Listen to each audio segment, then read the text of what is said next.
అనగనగా నీకు తెలుసు కదమ్మా, ఇప్పుడు కలియుగ దైవం వెంకటేశ్వర స్వామి అన్నాడు. ఆ స్వామివారి పాదాల చెంత నారావారిపల్లి ఊరుంది. ఆ నారావారిపల్లిలో 73 సంవత్సరాల కింద ఒక ఖర్జూరపు నాయుడు అమ్మనమ్మ అనే దంపతులకు ఒక అబ్బాయి పుట్టాడు. బుడి నడుగులేసుకుంటూ కష్టపడి నడుచుకుంటూ వెళ్ళి చదువుకున్నాడు. కాలక్రమేణా పెద్దాడయ్యాడు. 20 ఏళ్లకే రాజకీయాల్లో కాలేజీల్లో వచ్చాడు. 28 ఏళ్లకే ఎమ్మెల్యే అయ్యాడు. 30 ఏళ్లకే రాష్ట్రానికి మంత్రి అయ్యాడు.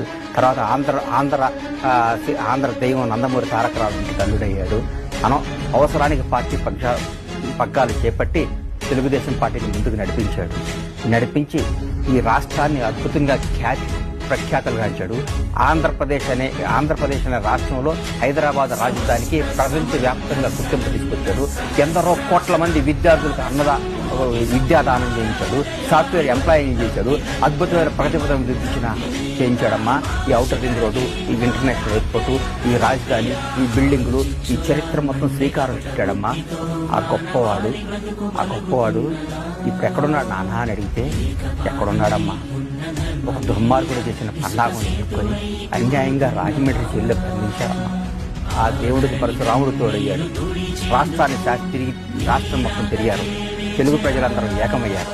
ఆంధ్రప్రదేశ్ ప్రజలు మళ్ళీ పట్టం కట్టారు. ఆ రాజును సింహాసనం మీద కూర్చోబెట్టారు.